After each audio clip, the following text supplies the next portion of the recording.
हर हर महादेव। हम लोग पढ़ रहे हैं ऋग्वेद के बारे में। जी हाँ, हम लोग पढ़ रहे हैं प्राचीन भारतीय इतिहास को जानने का स्रोत, साहित्यिक स्रोत। तो साहित्यिक स्रोत में हम पढ़ रहे हैं वैदिक काल और वैदिक काल में हम पढ़ रहे हैं ऋग्वेद। हमने पिछले वीडियो में ऋग्वेद के प्रथम मंडल के बारे में समझा। ऋग्वेद के बारे में समझते हुए हम आगे बढ़ेंगे। अब ऋग्वेद के बारे में जानते हैं। जो प्रथम प्रश्न, जो पहला क्वेश्चन बनेगा वो ये होगा कि ऋग्वेद की रचना कब से कब तक मानी जाती है, या ऋग्वेद की रचना कब हुई। तो ऋग्वेद की रचना 1500 ईसा पूर्व से 1000 ईसा पूर्व की मानी जाती है। ऑप्शन में अगर आता है तो यह उत्तर सही होगा। भले ही विभिन्न विद्वान इसके विषय में मतभेद रखते हैं। कुछ विद्वानों का ये कहना है कि ऋग्वेद की रचना 2000 ईसा पूर्व से भी पहले की गई थी। पिछले वीडियो में हम लोगों ने ऋग्वेद का प्रथम मंडल जाना। उसमें हमने जाना कि 191 सूक्त हैं। अब हम जानते हैं कि द्वितीय मंडल में कितने सूक्त हैं। जैसा कि हमें पता है कि ऋग्वेद में 10 मंडल हैं, यानी 10 पुस्तकें हैं। तो प्रथम पुस्तक में 191 सूक्त हैं और द्वितीय मंडल में 43 यानी 43 सूक्त वर्णित हैं। ये सूक्त मुख्यतः अग्नि और इंद्र देवताओं को समर्पित हैं। अब ये जानते हैं कि दूसरे मंडल की रचना किन ऋषि के द्वारा की गई थी। ऋग्वेद के दूसरे मंडल की रचना ऋषि कृत्समद सोनोहोत्र के द्वारा की गई थी। यह मंडल ऋग्वेद के पारिवारिक पुस्तकों में से एक है, जो कि इसका सबसे प्राचीन हिस्सा माना जाता है। ऋग्वेद के दूसरे मंडल का प्रमुख विषय अग्नि और इंद्र देवताओं की स्तुति करना बताया गया है। जैसा कि पता है कि दूसरे मंडल में, ऋग्वेद के दूसरे मंडल में इंद्र और अग्नि प्रमुख देवता के रूप में रहे हैं। पूरे ऋग्वेद में ही इंद्र देवता का नाम कई बार लिया गया है, लेकिन सबसे अधिक ऋग्वेद के दूसरे मंडल में इंद्र देवता का नाम 250 बार लिया गया है और अग्नि देवता, जो कि दूसरे प्रमुख देवता हैं, उनका उल्लेख ऋग्वेद के दूसरे मंडल में 200 बार किया गया है। यह भी प्रश्न बनेगा। इंद्र और अग्नि देवता के अलावा भी ऋग्वेद के दूसरे मंडल में वरुण, सोम, सूर्य इत्यादि देवताओं का भी उल्लेख मिलता है। अब हम बढ़ते हैं ऋग्वेद के तीसरे मंडल की ओर। जी हाँ, तीसरा मंडल बहुत ही महत्वपूर्ण है, क्योंकि इसमें बहुत से महत्वपूर्ण प्रश्नों को हम जानेंगे। सबसे पहले ये जानते हैं कि ऋग्वेद के तीसरे मंडल की रचना किसने की। तो ऋग्वेद के तीसरे मंडल की रचना ऋषि विश्वामित्र जी द्वारा की गई थी। जिस तरीके से हम लोगों ने जाना कि ऋग्वेद के दूसरे मंडल में 43 सूक्त हैं, 43, उसी तरीके से ऋग्वेद के तीसरे मंडल में, यह भी प्रश्न बनेगा ऋग्वेद के तीसरे मंडल में कितने सूक्त हैं।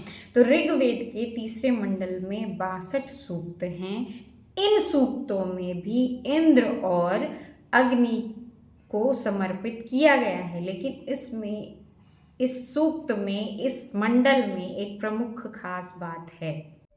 ऋग्वेद के तीसरे मंडल की सबसे खास बात यह है कि इस मंडल में ही गायत्री मंत्र की रचना की गई है। अब आपसे अगर प्रश्न पूछा जाता है कि गायत्री मंत्र की रचना किसने की, चूँकि ऋग्वेद का तीसरा मंडल गुरु विश्वामित्र के द्वारा रचित है, इसीलिए गायत्री मंत्र की भी रचना ऋषि विश्वामित्र के द्वारा ही की गई है। हमें इस प्रश्न का उत्तर मिल गया कि गायत्री मंत्र की रचना किसने की, तो ऋषि विश्वामित्र जी ने की थी। लेकिन अगर ये प्रश्न आता है कि गायत्री मंत्र को कहाँ से लिया गया है, तो आप इसका उत्तर लिखेंगे गायत्री मंत्र को ऋग्वेद के तीसरे मंडल के 62वें सूक्त के 10वें श्लोक से लिया गया है। जैसा कि आपको पता है कि ऋग्वेद में 62 सूक्त हैं और अंतिम सूक्त में गायत्री मंत्र का वर्णन है, यानी 62वें सूक्त में गायत्री मंत्र का वर्णन है 10वें श्लोक में। यानी गायत्री मंत्र की रचना या गायत्री मंत्र को कहाँ से लिया गया है, तो गायत्री मंत्र को ऋग्वेद के 3रे मंडल के 62वें सूक्त के 10वें श्लोक से लिया गया है। गायत्री मंत्र को महामंत्र के रूप में जाना जाता है।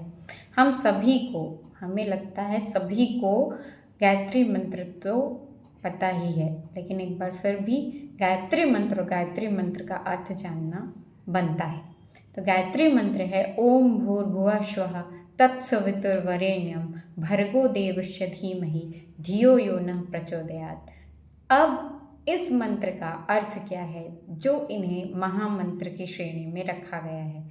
तो गायत्री मंत्र का अर्थ है उस प्राण स्वरूप, दुखनाशक, सुख स्वरूप, श्रेष्ठ, तेजस्वी, पापनाशक, देवत स्वरूप परमात्मा को हम अपनी अंतरात्मा में धारण करें। वह परमात्मा हमारी बुद्धि को सन्मार्ग में प्रेरित करे। यह मंत्र गायत्री माता को समर्पित है, जो माँ सरस्वती, जो सावित्री के ब्रह्म शक्ति के रूप में हैं, और इन्हें गायत्री माता को वेदों की जननी भी माना जाता है, यानी वेदों की जननी गायत्री माँ को माना जाता है, और वेदों का सार गायत्री मंत्र को कहा जाता है।